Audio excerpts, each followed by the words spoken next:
topics, and then we're going to open it up for a discussion with everyone. I think we kind of have a 1 hour limit here. Maybe we can run over a little bit, but that's sort of the big picture. We, of course, have a lot of things to talk about when we start to talk about architecture, new architecture, preservation, and parks here in Hudson. One of the things that, of course, many of you are aware of is the Bronson House and the land surrounding the Bronson House, which is on the prison property, which is just south of Union Street. It comprises about 140 acres, and the Bronson House is a very important building that is that we at Historic Hudson Inc. are working hard to preserve, restore, and expand the use of the land to a public park for the city of Hudson.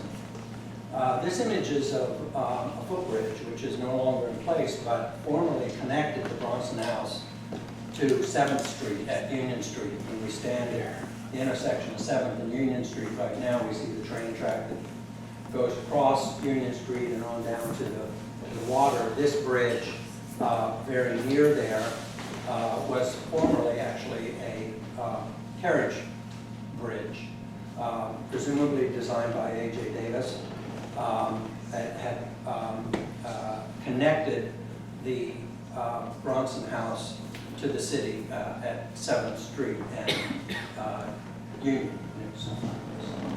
This is the Bronson House, I think in about the 1880s. It's the western elevation. You see the pleasure path going to the front door. It would have continued on throughout the landscaped area that was developed by A.J. Davis and A.J. Downing.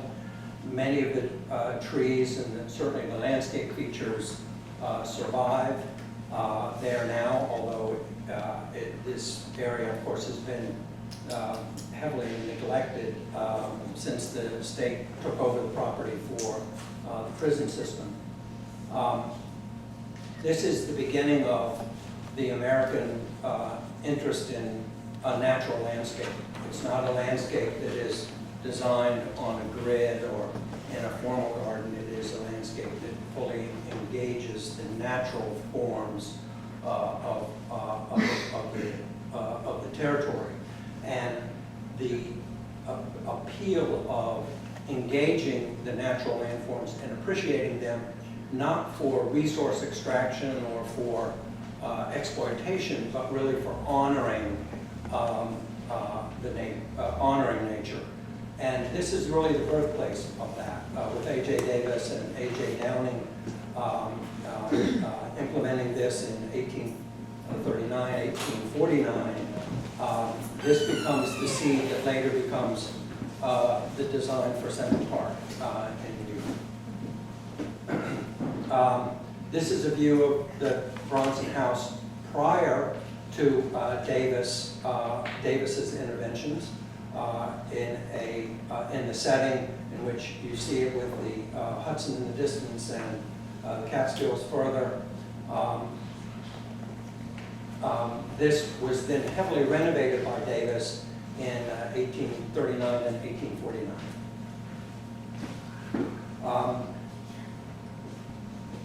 Davis's sketch in the upper right-hand corner, some of the original porch woodwork, which you see in the lower right-hand corner. What we've become accustomed to seeing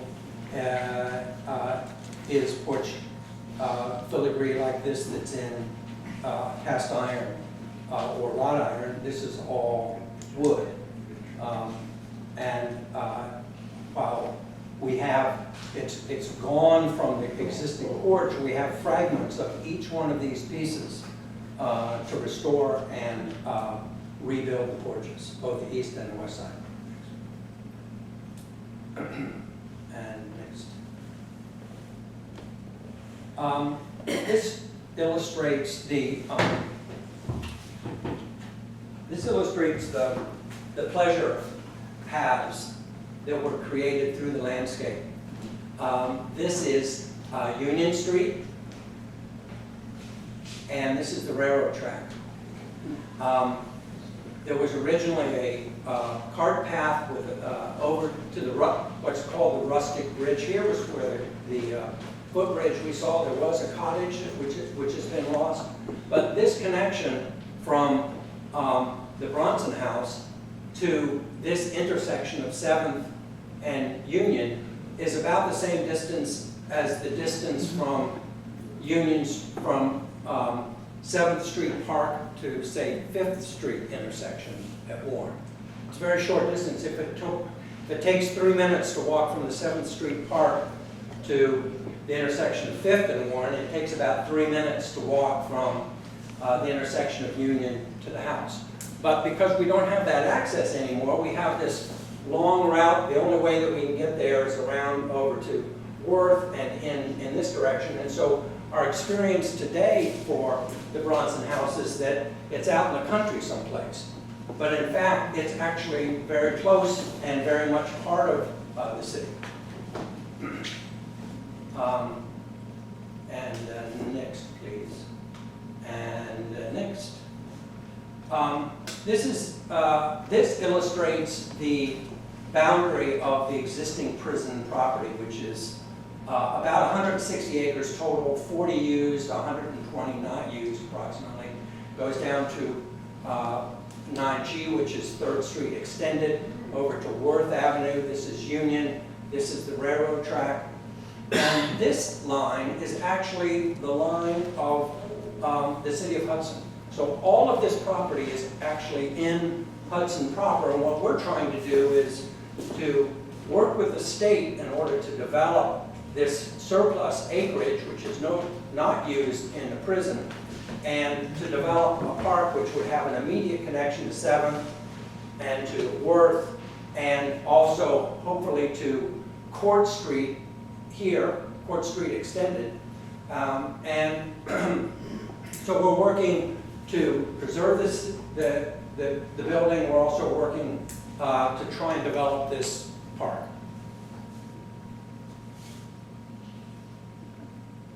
And next. And this shows Olana and Thomas Cole and the Bronson House. They were a very strong connection both socially and artistically, all of them.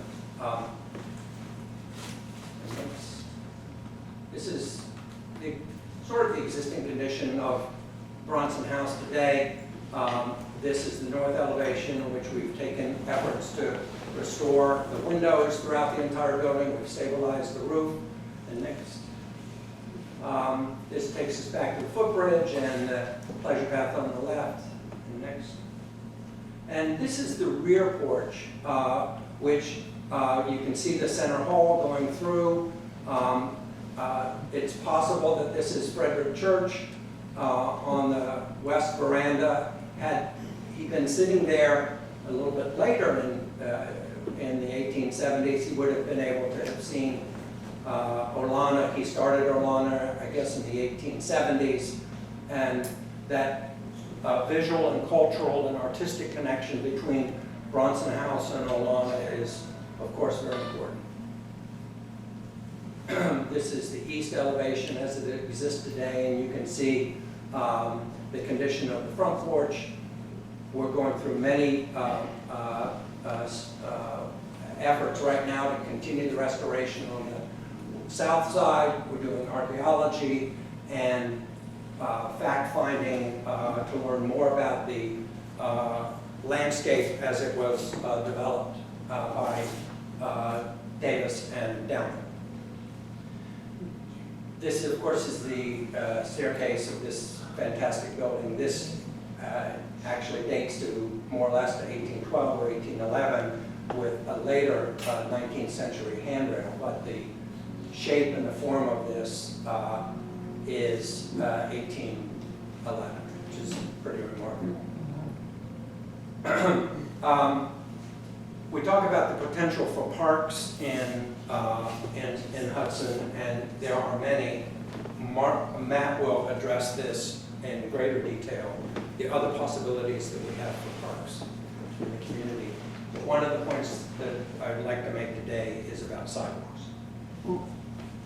Because sidewalks are in fact our first park in the community. It's where it's a public place, everyone can meet. There's no restriction in the use of the sidewalk. And this creates a vitality on Warren Street and throughout the rest of the community as well. I just want to take a moment to talk about Warren Street and the nature of the sidewalk on Warren Street because it's so important, and it also can give us some help in thinking about how we begin to introduce new buildings into the community, how we deal with existing historic buildings and buildings that are not so historic and not so important. This is the 5th block of the south side of Warren Street. And here we see a couple defining characteristics of Warren Street. The lots of Hudson started with a approximately 25 feet wide. So the buildings that we see are 25 feet wide, or 50 feet wide, or 75 feet wide, as lots were assembled and as buildings were built. And all of the buildings that we see, for the most part, have all been modified. There's some original date of construction, but almost all buildings are modified. And with the primary modification happening on the sidewalk, because the sidewalk wants to engage the retail. And in retail, there's constant pressure to change, to stay current, to make modifications. And so, but with all of those modifications, you can almost by decade say, oh, that's 1920, that's 1940, this is 1930. These modifications are all made to maximize the connection between the interior and the street, the sidewalk. And this is one of my favorite buildings because of its incredible transparency. This was probably a dry goods store or a department store. Not only is its first floor opened up to the street, but also its second floor and its third floor. We see attempts to do that in other parts as well. Next, please. So this is across the street. This is another example of the aspect of Warren Street, which is that it is both residential. It has residential occupancy. It has business office occupancy, and it has commercial retail occupancy. And this variety of multi-use is characteristic of the community, characteristic of the street. One of the things with the 25 feet wide and 50 foot wide spaces or properties, my time is up. We have 5 minutes left. Oh, thank you. Next, please. And next. So this is a terrific shot because it shows the sidewalk and it shows the attempt to integrate and to expand the retail space out to the street. So there's great transparency and flow into these spaces. And when and next, please. Even a modest attempt such as this, and next. This, of course, is the 5th block where the retail begins to spill out onto the street. We get, again, this overlap of public space with private space, and this full integration of the community with full access to all of the activities of the street. And one more time, we get back to this, in which this building is modified. It may have been built entirely this way, or it may have been a modification in which the cornice was kept, but it's still purposeful. But think about this when it was built, say, in the 1920s, that this was a new building, and it wasn't trying to be an old brick building with a window in it. It was, frankly, a new building, and its connection to the street its attempt and accomplishment is so strong that it connects not only to the sidewalk that's on this side, but it also connects to the sidewalk on this side. When you're on this side, you can't even see the second and the third floor, but when you're on this sidewalk, you get the entire interior of that building spilling out into the street. So, my time is up? Nope, you're good. Sure. Thank you very much. We'll look forward to having discussion, continued discussion after that.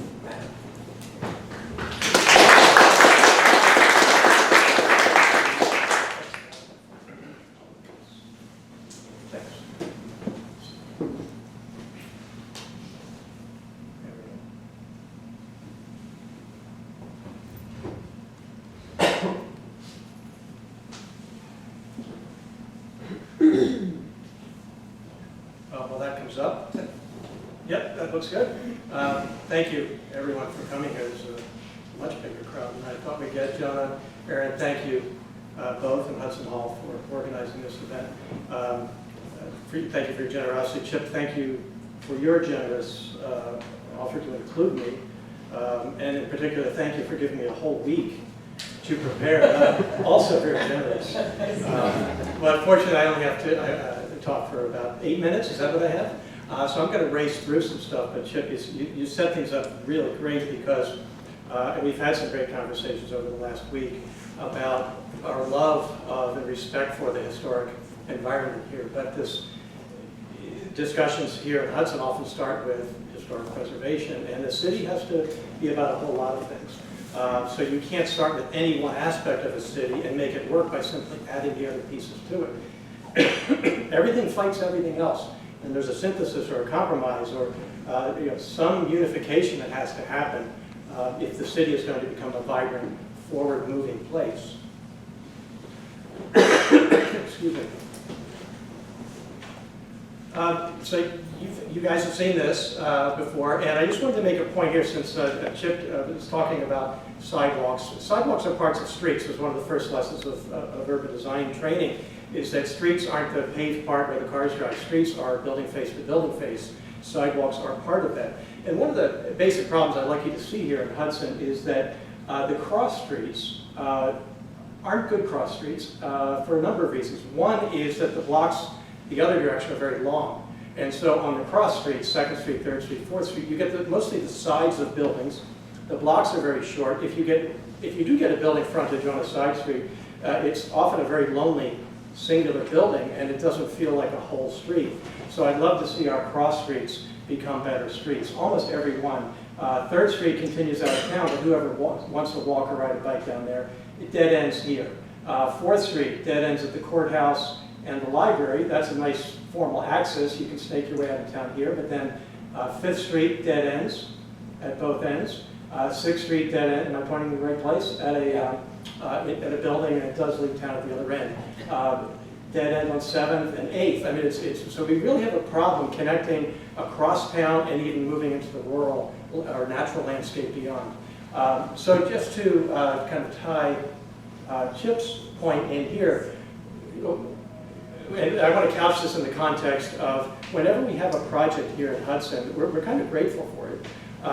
But one of the problems we have is that we don't understand that in an urban context, everything has to relate to everything else. And so again, everything fights with or works with everything else. So in addition to the difficulty of coordinating things at a larger scale, there are these great opportunities. So imagine, for example, Oakdale Park here, if there was a connection from the Bronson House. Now there is activity going on at Oakdale with folks trying to improve it and bring it to the next place, the next level. But if you look at 7th Street connects these, and there's the 7th Street Park right there it is. So there's this really wonderful opportunity for understanding a network of parks along 7th Street, and that gives one of our cross streets an opportunity to acquire an identity and actually be a place. And if you can anchor the two ends of the street, that encourages people to develop the properties, hopefully private sector, not public money, private sector development along the way that strengthens Hudson. A little bit closer look at Oakdale. This is a county office building right here. It's tucked away in an odd corner, so almost nobody ever goes back there except the people that work there or need county services. The county has talked many times about building a new headquarters. Where would that go? Well, we have a suburban mentality. We tend to sprinkle things out of an airplane, and that's where it lands, and we see it as isolated. What if we were to see this as an opportunity, that there's the existing building, if we build some additional county buildings, that this becomes sort of a gateway of sorts to the park. And the design of that park would change from what the current proposals are if we were thinking of it this way, as this opportunity to integrate it, connect it into the urban context. Let's look at the park from the other end. So I flipped around here. I'm kind of hovering over the high school. And so here's 7th Street coming in. There's the river up there. So I think you're oriented. So one of the problems with Oakdale Park is it feels like a little bit like a ditch. It could be very charming, but it's this leftover spot next to a road hemmed in by a highway. And so again, in the interest of connectivity, I was looking at this potential connection here. Hudson's a riverfront town, but you almost would never know it. It's hard to get to the Hudson River, and when you get there, it's hard to connect to other points along the river. Well, here's another potential waterfront for us. So what if we were to get rid of, hopefully this isn't heresy, judiciously edit some trees out of here and here, and provide connectivity through here. And you begin to give Hudson sort of a second waterfront. This is a potential, where's City Hall? Here's a potential future City Hall. This is the old John Edwards School. And there are other things along here that give you this potential for a front door so that when you come down Glenwood or come down Howard into the city, you're approaching across, I don't want to call it a river, but you're approaching across a greenway or a blueway. Let's look at the second ward, and I am going lightning speed. There's so much more to talk about. But here in the second ward, this is Hudson Housing Authority, Bliss Tower right here. Talking again about connectivity, here's Kite's Nest. Well, actually, Kite's Nest isn't here now, but they own this. This building shown here is gone and burned down. But they own this, and they're looking at developing that parcel. Well, they're only 1,000 feet apart. So this is where HHA was going to build. As I understand, that project is on hold. Maybe it will happen. But this is such a no man's land down here. If you ever walk down there, even in the middle of the day, you're wondering, what am I walking into?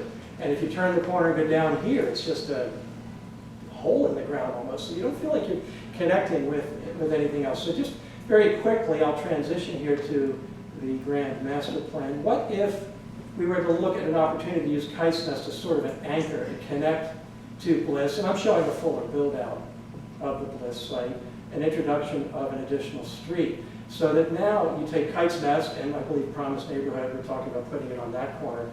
They're now part of an urban fabric because these are organizations that have, in many ways, an urban mission. So to couch them, or to site them in a remote location as if it's a suburban organization, I don't think works as well as bringing them into the urban fabric. Let's go back, zoom back out again, because Chip didn't, I don't think you mentioned it just now, but you've talked about Hudson growing to a population greater than even maybe it's 1940 and 50 levels. That's exciting to me, but how would that happen? This was a study I did a while ago when I became Hudson became aware of a site out here behind the high school that I think it turned out it was owned by the school district, but we thought, oh, that might be the city of Hudson's site. So we can sell that. We can make money from it. Well, what's going to happen if you sell that site off? Somebody's going to sprinkle a suburban building on it. It's going to be generic and disintegrated. So what if we grow 3rd Street, there's my little viaduct, out across that little valley, and we capture it? And what if we create a network of streets? Here's one of the strongest facades in the city, the high school. What if, and I didn't do it justice here, but if with proper development, we could create a nice boulevard terminating with the high school and gaining the access. And we plat it and we build it out. And we build North Hudson that feels and looks a lot like the Hudson that we know and love. A quick look at Kaz and the waterfront. I can't go into all the complex issues down there either, but I was looking at this a while ago. And how do you take an area that is shapeless and give it shape? Well, let's look at the existing relationships. So we have the Allen Street School, is that what it's called, up here, and the Basilica down here, somewhat coincidentally now owned by the same person, but not always the case. But anyway, they're directly in access with each other. So that's kind of neat. That gives us a potential to establish or strengthen a relationship. And Montgomery Street dead ends here off of 9G. That, if we're extended through, would dead end, and I'm ignoring the fact that there's a building in the way, would dead end right into the train station. So there's this really nice opportunity to create a streetscape with a sense of purpose to it. And this end of Hudson functions effectively as a dead end. So it gives us a natural way in and out of the city. Instead of retracing your steps, you get to circle in one way and out the other. And then very quickly, here's a somewhat clumsily executed build out. I don't want you to read too much into this. But I do have a handout for you that I'd love for you to read. The HDC board, there's a few members and former members here now. No, HDC has been looking at plopping down the developer project here. Again, a suburban development sprinkled out of an airplane. And what I want to see happen here, and again, I apologize, it doesn't really show up, but these would not be massive individual buildings. They would be platted separately as townhouses in the way that you see Hudson platted separately, sold separately. A place that acquires or is imbued with culture. I was talking with an HDC board member a month or so ago, and she said, well, how long would it take to build that out? It just seems like so much. And I said, well, yeah, it might take 20 years, 30 years. Oh, that's horrible. We could build, the development building in 2 or 3 years. Yes, and send all of our money out of the community and write every rent check to a developer in Saratoga Springs. And so the conclusion for me there is that she was only trying to get a building built. I'm trying to make a culture. And that's the more important thing. That's why Hudson is valuable to us, is historically it developed over time, and the culture of the place is embedded in the buildings and the streets of the place. They're not two different things. So if you want to build a place of culture, you have to start small, incrementally, at the scale of human beings, and build out from there. Thank you.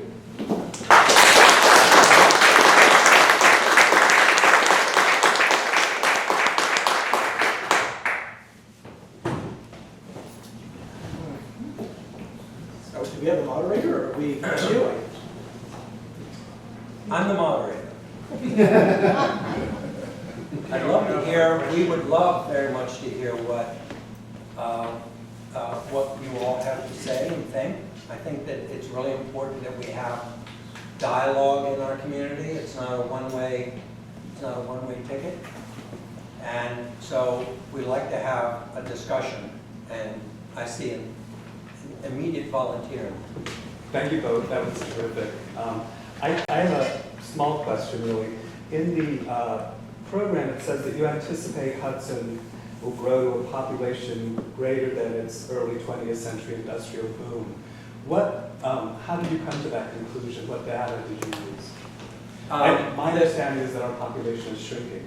It has been shrinking. Our current population as of the 2010 census was about 6,500 individuals. In the 20s and the 30s, it was about 12,000 or 13,000. Right. And so I think, of course, I'm speculating. I don't have the crystal ball. I don't have that one. But we know that Hudson is becoming popular. We know that there's pressure for advancement of people moving here. And people that are here staying here. So the era of the declining population, I think we need to think about as pretty much being over. Similarly, in the same paragraph, I mentioned that what I think we see in the future is that Hudson is going to become more wealthy. From the 1950s to 2000. There was, of course, the declining population, certainly decline in culture and social activity, and a decline of wealth here. And I think that's changing. So we can't assume that things are going to stay the same. They won't. And one of the things that we think about in terms of urban design is think about things in the next 25 years. Think what happened in the last 25 years. Think about what's going to happen in the next 25 years and the 25 years after that.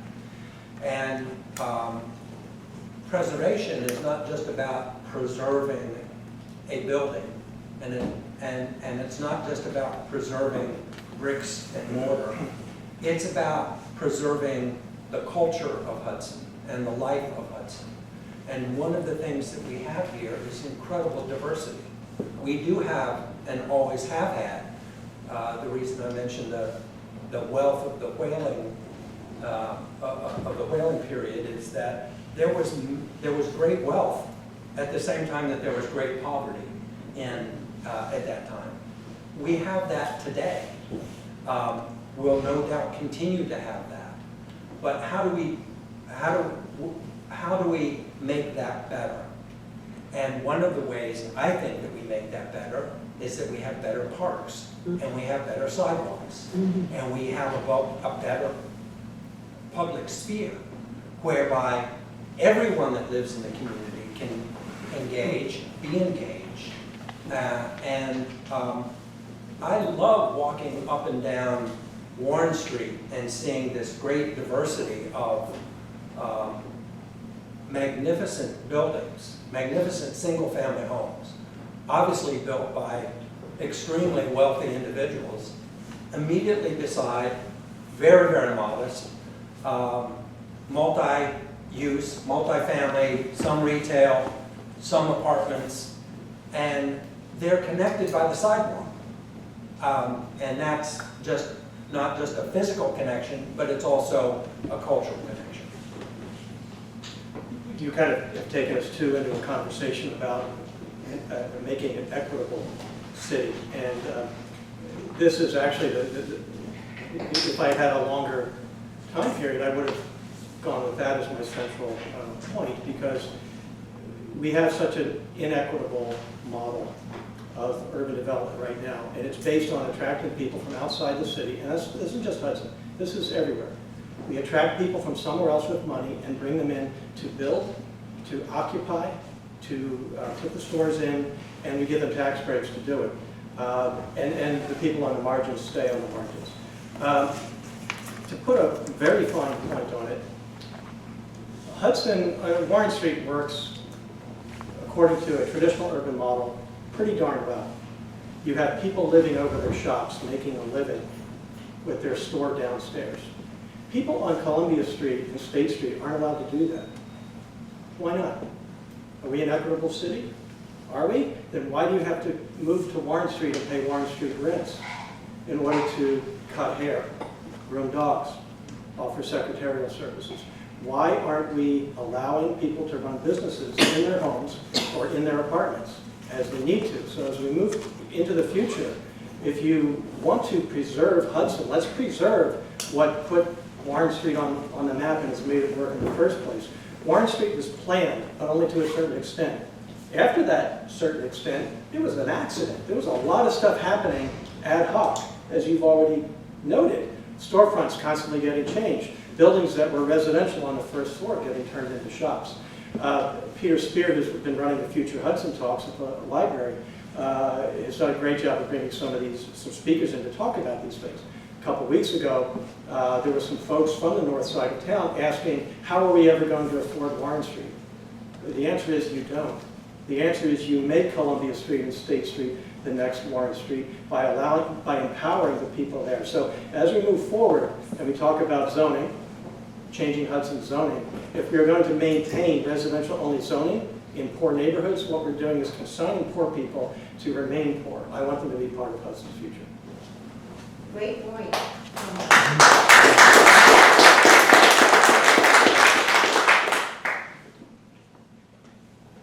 Yes, sir. I'm somewhat puzzled by the presentation on storefronts. I didn't understand. Do you think that all storefronts should look like the one you picked? Of course not. No, that's Warren Street has this great diversity. Absolutely not. The fifth block of Warren is completely different is quite different than the fourth block and the third and the second. But one of the things that we want to get to in thinking about new buildings and in Hudson is to look at what exists, what works well, and what is the specific characteristic of a specific block. So that if we have a new building that's introduced on the first block of Warren Street, it's not that we're trying to make it look like the fifth block. We're trying to make it look like it belongs on the first block. Yes. So I have a follow-up, because I think a further point is the storefronts that you reduced as examples of successful storefronts show what might be construed as a modernist approach where the glass is really maximized. And I think the point should be made that older storefronts where there's more of a sense of framing for display could be just as well. And I would make the further point that what's attracted to people to Hudson and to Warren Street, I think architecturally, is not the kind of storefront that you gave examples of. And you can have all the space in the world, but if your display is no good, it won't be attractive. I don't disagree with you at all. I'm not trying to make every storefront on Warren Street like those storefronts. I was using those storefronts as an example. I had another photograph that's immediately across the street that put up, which had the conversion of a row house to two storefronts, and the storefronts are perfectly tailored. They're exactly the storefront that you're describing. They're perfectly in balance with the building and with the group of the buildings that are there. And they're immediately beside a townhouse that's still a residence, that's not commercial enough. And so that kind of diversity is extremely important.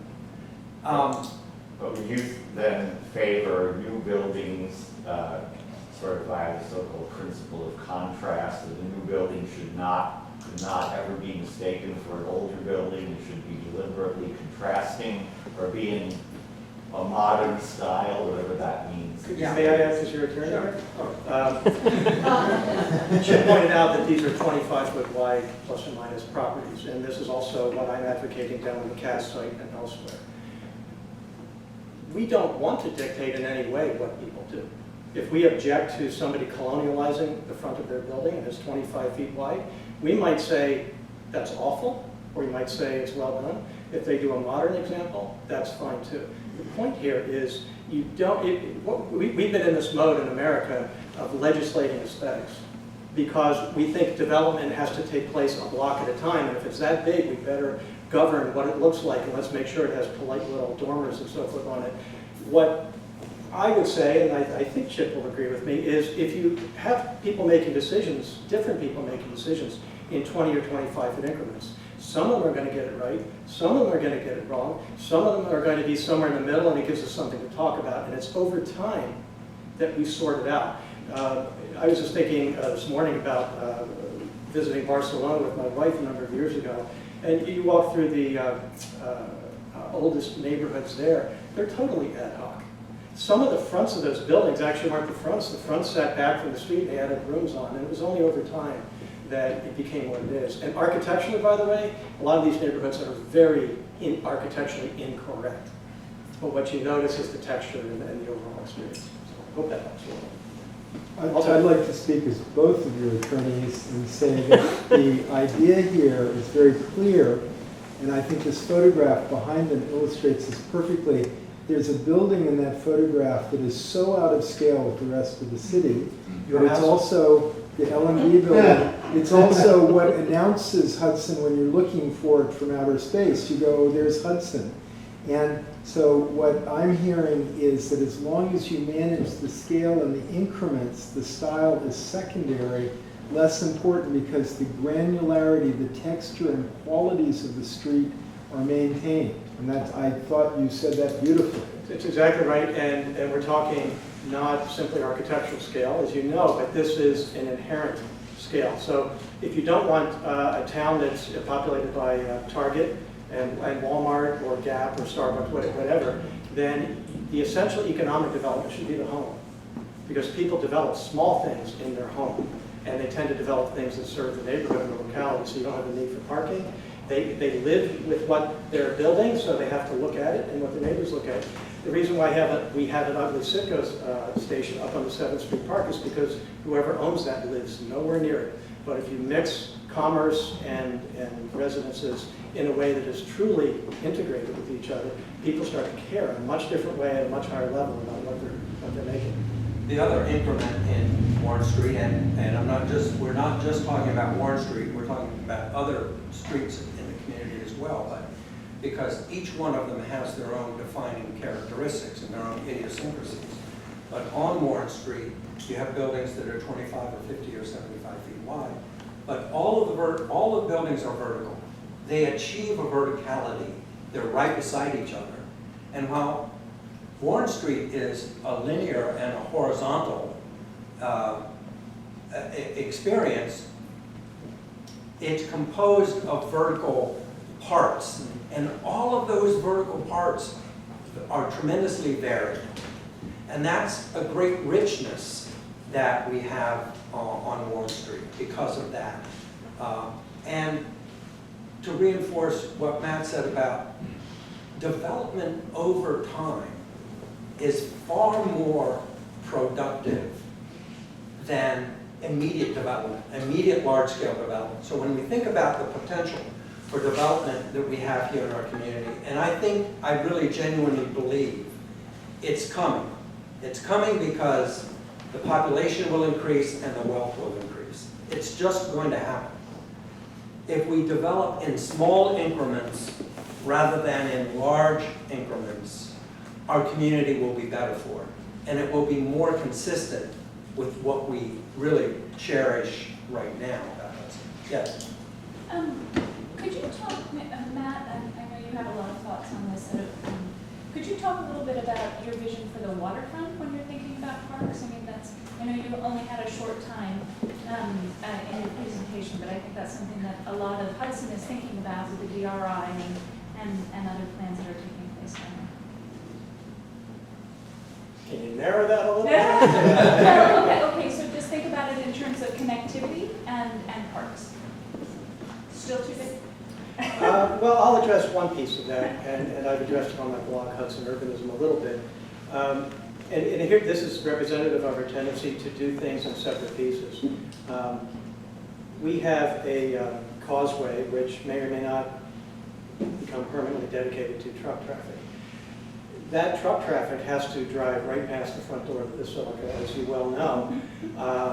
It's trying to come across the causeway, and it wants to get to a place straight across the railroad tracks, but it has to do this. And what that's doing for our CAS board members and Basilica folks like yourself is it means you're stirring up dust right where you want good things to happen. There's just no reason for that. So that's probably the first thing I would want to do is to get that straightened out. And we've been in this good guy, bad guy narrative in Hudson for so long. And here's a great example where it got in the way. If I understand correctly, at a planning board meeting a couple months ago, Colarusso said, we tried to get a straight across crossing, and CSX turned us down. Now wait a second. If Colarusso wants that, and if it would benefit CAS and the Basilica and the waterfront park, why are we looking at that as, well, that's what Colarusso wanted? Maybe, I don't know. Why isn't Colarusso and the city saying, hey, we both want the same thing here? Let's get on the same page. Let's get Dee Dee Barrett and sit down with CSX, and we all want this. Why aren't we doing that? So that is a key piece. It's maybe not the biggest piece, but if I had to put my finger on one thing that would really open up the rest of it in the right way, I would think so. Yes? I am Ken Sheffer. I grew up here on Warren, attended his over top of a pool hall, my grandmother home. We moved to Union and Johnson Place, and traveled the world, came back. Anyway, I love what you guys do. I mean, how you talk. I know the city very well. I love it. I am currently in a fight to try and save the fields at the High Middle School, Montgomery C. Smith Field, Livingston Field. And I say that in full disclosure because fields are up on your photo. So I think that's an opening for me to say that. Our website, HudsonHistoricFields.com, just started. Me and my brother. We're against the odds. It's a tough fight. The fields there are a park. It's like a central park for that area. They're built opened in 1935 at the sesquicentennial of Hudson, 150th birthday party. the day before the Rip Van Winkle was open, next day Rose Fields was open, and in 37, they opened the school. All of it was designed by Lori Cox, head of architecture, landscape architecture at Syracuse University, the forestry unit of the state. That area could be connected very significantly to what we're doing.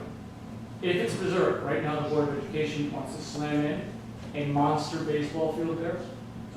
It's my opinion of it. I've seen it, I know it, I've seen photos, I've seen drawings. Public doesn't know what's happening, my brother and I are fighting it. Anyway, Oakdale has always been a problem. It's sort of hidden back there, but there is a trail from Oakdale to that school. We called it Devil's Curve, I believe. It's where we drank. But it's there. I walked it yesterday, it's still there. And the Empire Trail is going just past the two schools. And our suggestion is this history of Chancellor Robert R. Livingston Fields should not be touched. They are as historic as the building. They could be the park for that area. And it is what people see as the park for that area. And we are trying to preserve it. We just started, we're 2 months in, but it connects to Oakdale. And there's a path directly comes out of the Coet House, right on the corner there, that takes away the problem of Oakdale being too hidden, which has always been a problem. And it connects it up to a walking park. Can you cut to a question? I just don't Yes, sure. my question is, are you considering open spaces like what out there, near Johnson Place, even though it's school property, as parks for the people? I would really like to see that happen. I think if it's 28 acres, I would like to know if that could be included in your parks consideration. Thank you. With no question, I guess, just. No, I would like to know, since we consider it a park, could that be brought into your discussion? Well, certainly one of the cool things about cities is that boundaries are kind of meant to be violated, so things that are public, or things that are private become public, or things that belong to one party get used by other parties. So the fact that that's a school district park, but if we can run around the track or use the ball fields, that's part of why we live in an urban place, is this sense of constantly crossing the lines. Where things get dicey for me, though, is justifying things on the basis of them being historic. I'm more interested in what's better, and I don't know anything about the new proposal. But I think as soon as we justify things as we need to keep it because it's historic, that keeps a town, a city from moving forward. And I think the better question is, what's better? And sometimes saving something for history's sake is better in itself, but I think we spent a little too much space in Hudson in the last 10 years, a space that says if it's old, it's historic. If it's historic, you can't touch it. People, I don't mean to call Tim Dunleavy, who has been so great for Hudson on this, he has passed. But I talked with him a few years ago. He was a proponent of restoration here and did great things. But I talked to him about this problem of State Street and Columbia Street with poor folks living over there who don't have the opportunity to do business-wise what folks on Warren Street could do. His very first response was, well, but you have to look after the buildings. You've got to look after the buildings first. I'm sorry, as soon as you say it's historic, we have to keep it, you've got to ask that question, what's more important, buildings or people? People are more important. What do people need now, and what's going to help us move to a better place? So I'd love to sit down with you and learn more about that, because I'm speaking out of turn in regard to that issue, but as a broad brush approach, what's better? That's the important thing, but not what's old. Did you have a comment? No. I did wonder about why the Bronson House is important, given just, and why can't people's local homes be important too, as history. So why is the Bronson House being discussed, and it doesn't matter? But I guess. Well, if it comes down to a choice between people and buildings, and we choose people, then if somebody chooses to push that logically to its conclusion, then something like the Bronson House in the long run I would say that if, starting where we are now, if the next step in the discussion for you, the next increment of discussion is, so you want to tear down the Bronson House, then No, you're proving my point. I don't want to try to tear it Yeah, down. no, but you're saying, I believe in having people's history. right, and I'm not saying And I that, know but for you a think the fact next that- increment in the discussion for us is, or for me, I- is to tear it down. What I'm I saying know. is, No, that's I'm not- talking about State Street and Columbia Street, and folks who Okay, well, don't I'm have talking a about lease. State Street. And those folks, their lives are more important than the buildings. Yeah. And in fact, the buildings will be better maintained if the people in them have a way to make money. I know So we have that time for one more question. I think we should fit one more. How do we prevent, in the DRI area down by Kaz, I love the idea that it should be incremental development, but how do we ensure that it's incremental development and not just given to a large-scale developer that's gonna make it look like Disneyland or everything, just so that was built in 2020? Well, our first responsibility is to create a network of streets and public spaces, and you plat it, and you sell the plats to individuals. Now, there might be some parcels, plats, that should be developed at a larger scale, maybe to help anchor the development. But HDC has been seeing its mission down at CAS as getting a building built. And I think that's absolutely the wrong approach. You need to turn it inside out. Their job is to create the circumstances by which the right buildings gets built. And that means building streets and public infrastructure. Well, thank you. Thank you all.